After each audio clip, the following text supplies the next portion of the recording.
ধন্যবাদ এবং আসসালামু আলাইকুম। গুরুত্বপূর্ণ একটি ভিডিও নিয়ে এসেছি যাদের অর্থনৈতিক সমস্যা এবং মানসিক সমস্যার ক্ষেত্রে এটা আপনার আরও বেশি এফেক্ট ফেলে। আমাদের কাছে অনেকে আছেন যারা আপনারা এসে বলেন যে আমার অর্থনৈতিক কারণে মানসিক সমস্যার যে চিকিৎসা সেটি আমি নিতে পারছি না। তাদের উদ্দেশ্যে আমার আজকের ভিডিওটি। যদি এই ইনফরমেশনগুলো আপনার দরকার হয় আমি বলবো প্রথম থেকে শেষ পর্যন্ত দেখবেন এবং আপনার ক্ষেত্রে এটা আরও কোনো হেল্পফুল কোনো বিষয় আছে কিনা বা জানতে চান কিনা সেটা কমেন্টের মাধ্যমে জানাবেন। আর আপনি যদি আমার চ্যানেল নতুন হয়ে থাকেন অবশ্যই আশা করব চ্যানেলটি এখনই সাবস্ক্রাইব করে রাখবেন। ফাইন্যান্সিয়াল ইস্যু বর্তমান সময়ে সবারই কম বেশি আছে, এটা আমরা সবাই জানি। এটা শুধুমাত্র আমাদের বাংলাদেশে না, বাংলাদেশের বাইরেও দেখবেন এই ধরনের সমস্যাগুলো রয়েছে। যেহেতু ডলারের দাম বেড়ে যাচ্ছে, সুতরাং অন্যান্য যে বিষয়গুলো সেগুলো বাড়ে। মানসিক সমস্যা কিন্তু খুবই গুরুত্বপূর্ণ একটা বিষয়। এখন মানসিক সমস্যাকে মানসিক সমস্যার জায়গায় রেখে আমি যদি সামনে আগাতে চাই সেটা কিন্তু কখনোই সম্ভব হবে না। এটা আমার শরীরকে যতটা আমি ইম্পর্টেন্ট দেবো, মনের জায়গাগুলোকে ইম্পর্টেন্ট দেবো। এখন মনে করেন আমি অর্থনৈতিকভাবে খুব বেশি আমার টাকা পয়সা নাই, কিন্তু আমার চিকিৎসাটা নেওয়া জরুরি, আমি কিভাবে নেব? আমি সম্ভব না। অনেকে এটাও হয় যে এটা এত চিন্তা করে যে তখন মনে করে বেঁচে থেকে কোনো লাভ নেই, এরকম চিন্তা আসে, আমরা জানি। তাহলে আপনি কি করবেন? আপনার বেশ কিছু বিষয় করার আছে। আপনি প্রথমত আপনি অন্য কোনো ডক্টর বা অন্য কোনো স্পেশালিস্টের কাছে যাওয়া যাবে না। আপনি যাবেন সাইকাট্রিস্ট অথবা সাইকোলজিস্টের কাছে, যে কোনো একজন। আপনি এই যে এদের কাছে যাবেন তাদের তো একটা ফি দিতে হবে, সেটা কিভাবে দিবেন? সাইকাট্রিস্টকে আপনি খুব সহজে পেতে পারেন আপনি যে জায়গাটাতে থাকেন, জেলা শহর বা বিভাগীয় শহর যেখানে মেডিকেল কলেজ আছে, সেখানে দেখবেন মানসিক রোগ বিভাগ আছে।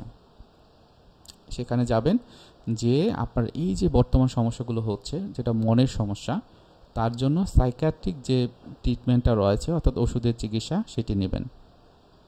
আপনি যদি ওখানে গিয়ে কিছু কথাও বলতে পারেন তাহলে এটাও দেখবেন আপনার একটা হিলিং হবে।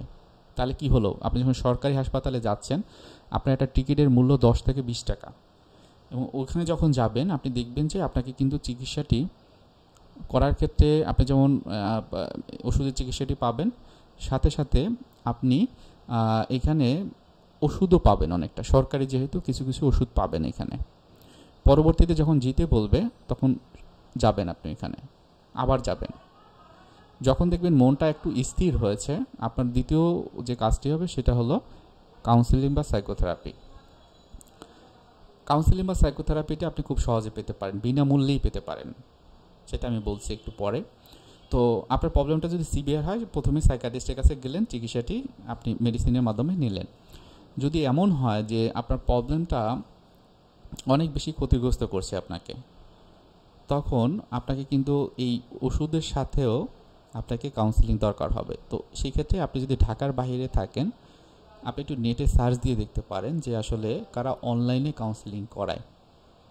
সবসময় মনে রাখবেন, আপনি যদি একজন ইফেক্টিভ কোনো কাউন্সেলিং সাইকোলজিস্টের কাছে যেতে পারেন আপনি অবশ্যই ইফেক্টিভ কিছু পাবেন।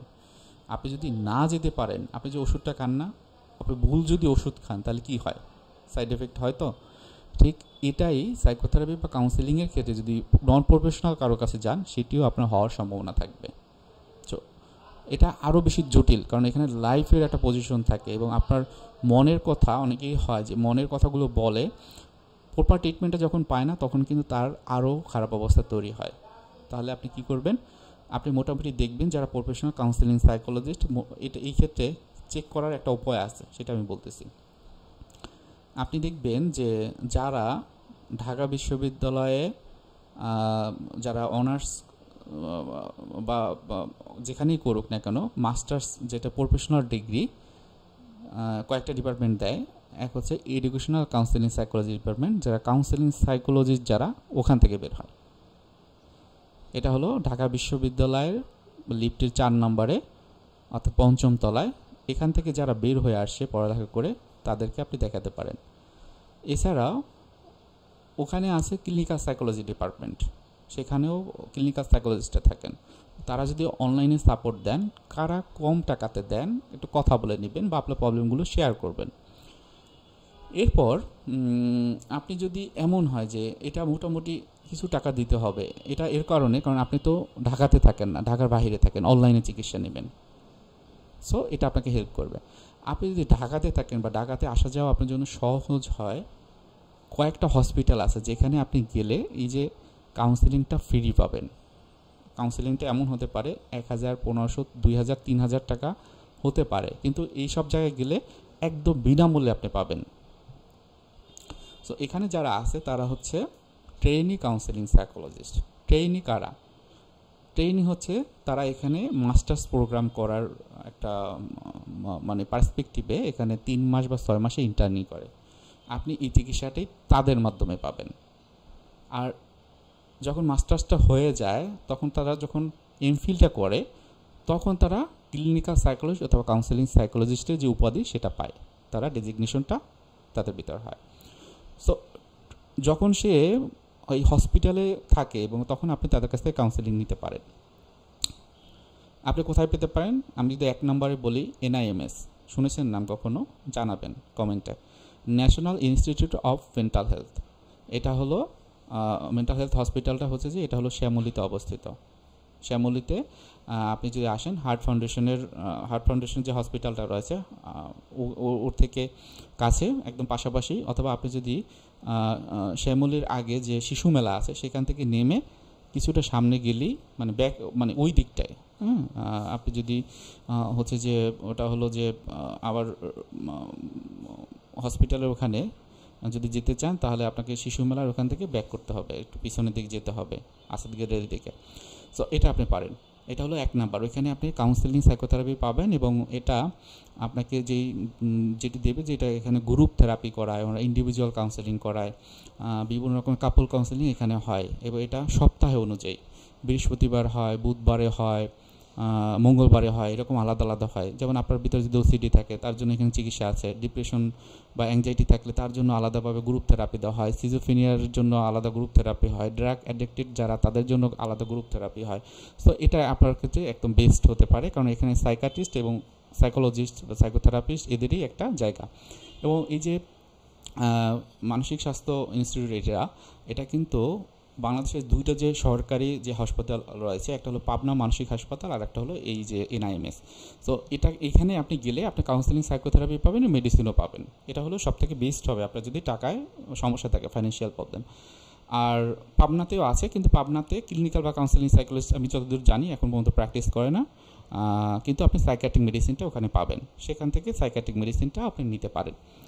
তো 1 নম্বরে আমি এইগুলো বললাম যেগুলো সরকারি। এছাড়া সরকারি আরও বেশ কিছু আছে, যেমন আপনি যদি যান ঢাকা মেডিকেল কলেজ হসপিটাল, যেটা হলো চাংখারপুলে অবস্থিত, ঢাকা বিশ্ববিদ্যালয়ের, আপনি যদি যান তো ওখান থেকে কাছাকাছি যে কোনো একটা রিক্সা যদি নেন 30-40 টাকা নেবে, ঢাকা বিশ্ববিদ্যালয়ে যে কোনো জায়গাতে থাকেন। সো ওখানে গিয়ে যদি শহীদ মিনার গেটে নামেন, ওখান থেকে মাত্র আপনি 30 সেকেন্ড হাঁটলেই দেখবেন যে দোতলায় সাইকিয়াট্রিক ডিপার্টমেন্টে রয়েছে। সেখান থেকে আপনি যেমন সাইকিয়াট্রিক মেডিসিন পাবেন, ওইখানে 6 মাস বা 3 মাসের জন্য বা 4 মাসের জন্য ট্রেনি কাউন্সেলিং সাইকোলজিস্ট এবং ক্লিনিক্যাল সাইকোলজিস্ট থাকেন। ঢাকা বিশ্ববিদ্যালয়ে থাকেন, জগন্নাথ বিশ্ববিদ্যালয়ে থাকেন, সো এখানেও আপনি পাবেন।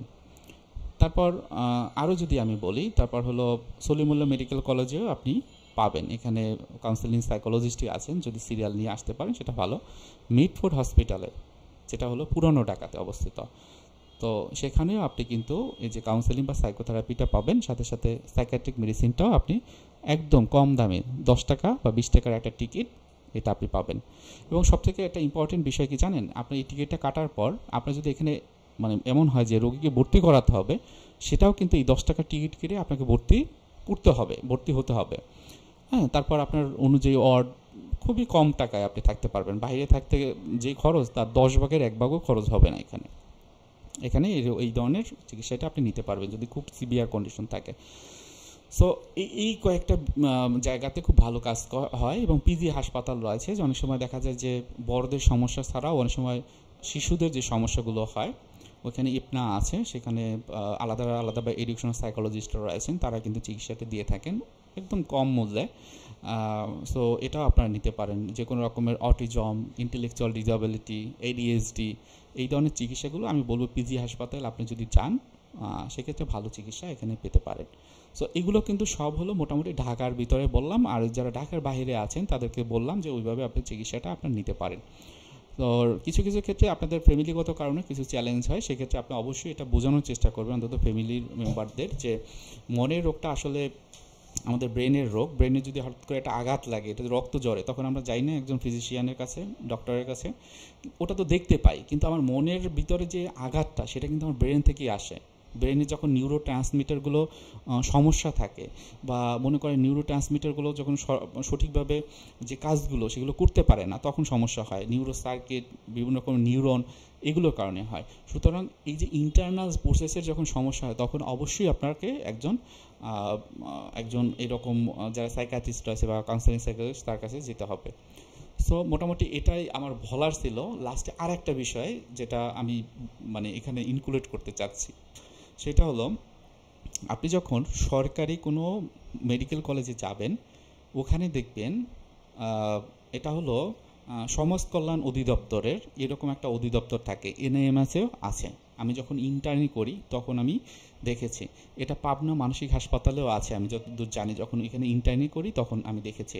এছাড়া অন্য অন্য যে সরকারি যে মেডিকেলগুলো আছে, সেখানে যে সমাজ কল্যাণ ডিপার্টমেন্ট আছে, এখানে কিন্তু তারা বেশ কিছু টাকা পয়সা দিয়ে থাকে, যে ধরনের পেশেন্টের, দুস্থ পেশেন্টের টাকা পয়সা নেই বা অনেক ট্রিটমেন্টটা সে নিতে পারছে না, তখন কিন্তু তারা কিন্তু হেল্প করে চিকিৎসা খরচ বাবদ, চিকিৎসার ওষুধ বাবদ, বা এমনিতে যাতায়াত বা অন্যান্য বাবদ, কিন্তু তারা কিন্তু একটা টাকা পয়সা মোটামুটি দেয়। আপনার অ্যাপ্লিকেশন করার মাধ্যমে এটা করতে পারেন, এবং সেই ক্ষেত্রে আপনি যে মেডিকেলে থাকবেন না, ওইখানে জিজ্ঞেস করতে পারেন যে এখানে সমাজ কল্যাণ অধিদপ্তরটা কোথায় বা ওই ডিপার্টমেন্টটা কোথায়। ওখানে গিয়ে আপনার কথাগুলো বললে তখন কিন্তু তারা আপনাকে হেল্প করতে পারে।